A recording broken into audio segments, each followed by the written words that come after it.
All right, Shalom.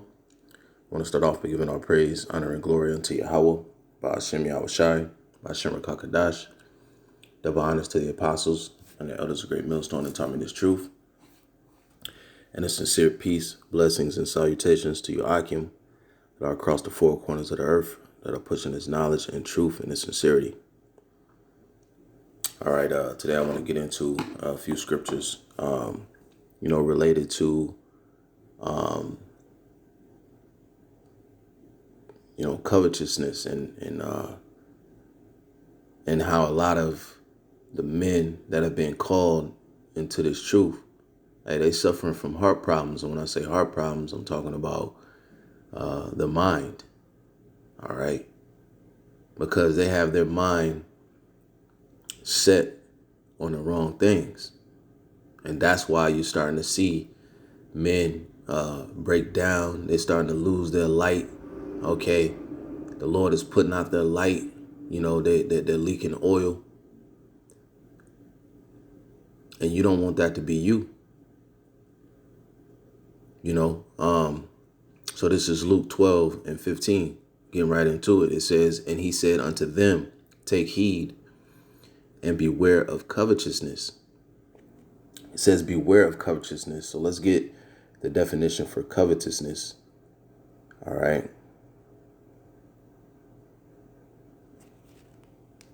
Strong's G 4124, pleonoxia. Pleonoxia. All right, and it says a greedy desire to have more, covetousness, avarice. Down in the Strong's definition, it says fraudulency, extortion, covetous practices, greediness. So this all goes back to greed, a greedy desire to have more. All right. And what you see with some of the leadership in these other camps outside of Great Millstone, you see this. We've saw the videos of men from IUIC that were literally extorting members of their congregation. We saw, where there's men that are constantly seeking after more members, more membership. Great Millstone, we have basically our doors closed to new members. Where there's exceptions, the brothers has been diligent on a case-by-case basis. But we're not seeking after building up our congregation like a lot of these other camps, because ultimately that's a money play for these other camps. They have certain stipulations. When you come into the camp, you cross the line, you got to, change the name, you got to give up, donate this much money or tithe this much or, pay this much to be a member. And so it's a money play. The more numbers, the more money. Covetousness, okay? Just constantly trying to seek to have more here in America, Babylon the Great, to the point where Yahweh Ba'Shem Yahushai is no longer the primary focus. All right, so reading on, it says, for a man's life consisteth not in the abundance of the things which he possesseth. And he spake a parable unto them, saying, the ground of a certain rich man brought forth plentifully. All right. And these are things that, men need to be reminded of, because when you're called into this thing, it's important that we examine ourselves. Matter of fact, I'll jump back to this Luke. Let's get that real quick. Okay. This is 2 Corinthians 13 and verse 5. It says, examine yourselves whether ye be in the faith. You got to understand why you coming into this thing. What's the purpose? The purpose of coming into this thing is doing the will of Yahweh Ba'Shem Yahushai. And that's it. Pushing the word. You eat this roll and you go out and teach the children of Israel. You be diligent. You be hot for this thing, not lukewarm. You go out on the highways and byways.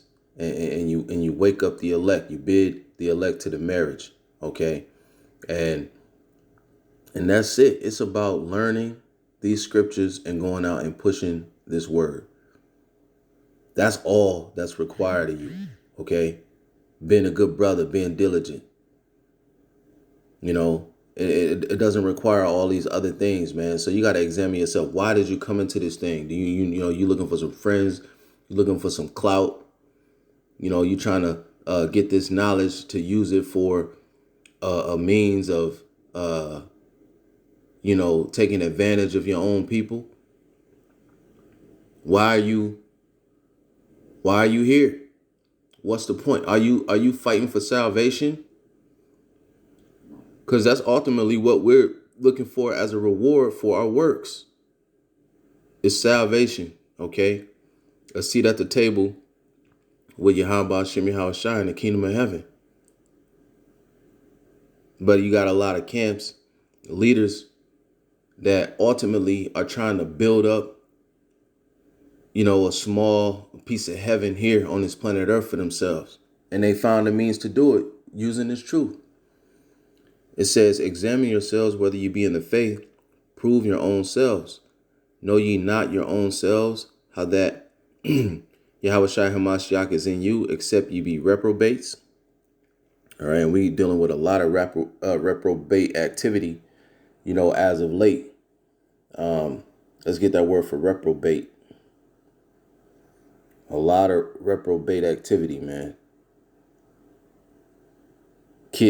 Children left to themselves, all right? That's how these men operate. Strong's G96, Adakimas. Adakimas. All right, so it says, not standing the test, not approved, properly used of metals and coins. It says, that which does not prove itself such as it ought, unfit for, unproved, spurious, reprobate. So a lot of men are unfit for the office of a teacher, the office of a prophet. That's what we're seeing in Israel right now. All right, so now let's go back. Slakia. Let's go back to Luke. All right, you gotta constantly examine yourself. Okay, what are you in this thing for? Okay, it's not about covetousness, trying to constantly seeking after more, being greedy. All right, that's gonna lead you down the wrong path. Okay. All right. It says, and he spake a parable unto them, saying, the ground of a certain rich man brought forth plentifully. And he thought within himself, saying, what shall I do? Because I have no room where to bestow my fruit. So this man had so much, he ran out of room to store the fruits that he was able to harvest. It says, and he said, this will I do. I will pull down my barns and build greater, and there will I bestow all my fruits and my goods. All right. And I will say to my soul, soul, thou hast much goods laid up for many years. Take thine ease, eat, drink, and be merry. And so that's the spirit that comes upon you when you just constantly seeking after having more. All right. You start to lose that fire. Okay. You think that you've done enough. Because now you can go out and enjoy the world, man. That's the danger of being covetous and having too much money and time on your hands, man. Now you start dabbling in too much worldly shit, man, and you're losing your focus on your Habba Shimi Hawashai. Okay? So this man has so much, he was like, all right, man, now I can chill out, man. I put in my work. I done saved up so much. Now I can chill. But there ain't no chilling in this ministry. Hey, we gotta endure until the end, man. We gotta work until we can't work no more. It says, verse 20, it says, but the Most High said unto him, thou fool, this night thou soul shall be required of thee, then whose shall those things be which thou hast provided? So the Lord can take your life like that. And then everything that you built up and stored up, man, whether it's your school, whether it's your, you was able to get all this money, businesses, all that can be taken like that. And then you're left with nothing but judgment before the Lord. You're going to have to go and stand before that judgment seat and give account for everything you did in this life. Verse 21, it says, so is he that layeth up treasure for himself and is not rich toward the Most High. So men that are spending too much time rapping, you know, pushing that image out to Israel, doing other things besides pushing the word of Yahweh Shem Yahshua, hey, sowing discord, you know, reality TV shows,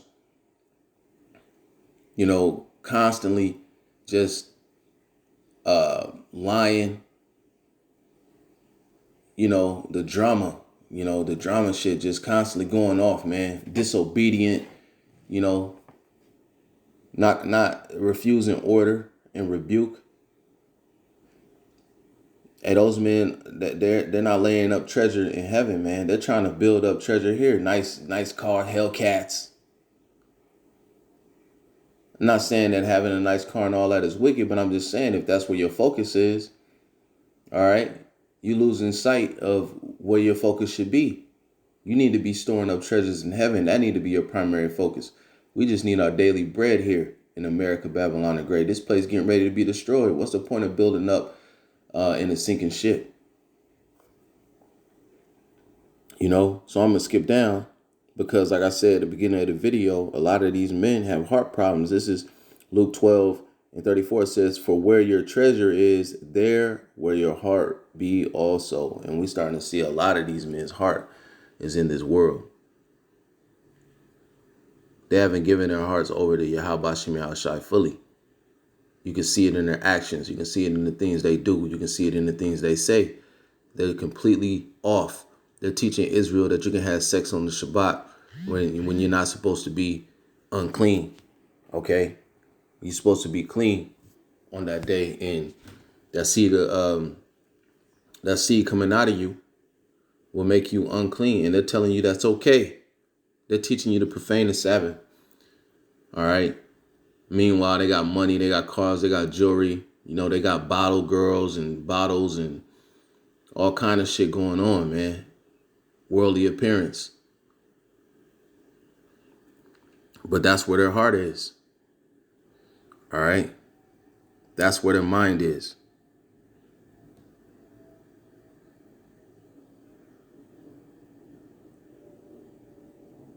Let me get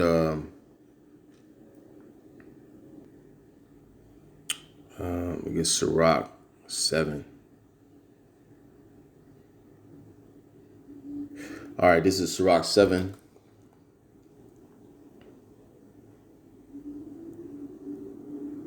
Salakia, give me a minute. Salakia, not Sirach, Ecclesiastes. All right. This is Ecclesiastes 7. Ecclesiastes 7 verse 7, it says, surely oppression maketh a wise man mad, and a gift destroyeth the heart. All right. Verse 8 is good too. It says, better is the end of a thing than the beginning thereof. All right. And we at the end of the so-called white man's world. All right. We are at the very end. He's the last heathen to rule before Yahweh returns and establishes the kingdom of heaven on this planet Earth. All right. So we next up. All right. That's why we hasten the day. Unlike a lot of these men in Israel, they don't hasten the day because they're having fun in the world, man. You know, they're building up riches in the world. All right. They receive their consolation. That shit is like a drug. It's like a drug to them. It pulls you in more and more and more. You know, very hard to keep thine eyes single, you know, when you're getting too much of what the world has to give, man. You know, you start to become consumed by it. You're seeing it. It says, better is the end of a thing than the beginning thereof. And the patient in spirit, okay, those who didn't lose patience and was like, all right, I'm going to get mine now. You know, I'm going to get this money. I want these women. I'm going to get it now instead of waiting for the kingdom of heaven when you're going to have an abundance of everything. It says, and the patient in spirit is better than the proud in spirit. And that's what we're seeing, a lot of pride. Elders is trying to correct you, and men don't want to take the correction. Elders is telling you, man, you're going off here and you're going off there, and hey, you can't be teaching Israel wickedness, to profane the Sabbath. You can't be teaching that kind of thing. But these men don't take heed, so the Lord is getting ready to send a great judgment out to a lot of these men. They got heart problems. Their hearts are set in the wrong places. Their minds. All right. So it says again, Ecclesiastes 7:7, surely oppression maketh the wise man mad, and a gift destroyeth the heart, man. Because now most gifts from Esau, Edom come with conditions. All right, we're gonna give you this, but ... You know what I'm saying? They can put you in a position to where now, you got to teach this, you got to teach your people that. You can't say this and you can't say that. Esau's gifts come with conditions, and that's why you see a lot of these men, come in with, the craziest doctrines and the craziest things are coming out of their mouths, and you just scratching your head like, what? Like, what? If you got so much knowledge, can you not see this, Salaki? And you like, but it's because they accepted that gift, more than likely. All right, and now their mind is completely destroyed. Satan had crept in. So yeah, anyway, with that, man, Lord willing, this was edifying. A lot of these men and leaders in Israel, and they have heart problems. So new brothers coming in, examine yourself whether you be in the faith. Know what you're coming into this thing for, to do the will of the Heavenly Father and to fight, for your own salvation. To fight for your own salvation. That's the point. That's the key. Build up your treasures in heaven, where moth nor rust doth corrupt. All right. Because here thieves can break through and steal, man. And guess what? Just like I read in Luke 12, the Lord can say, thou fool, the life is required of thee this day. So then what? All that shit you built up that you was focused on is gone. And so what did it profit you in the end? With that, I'm going to say shalom.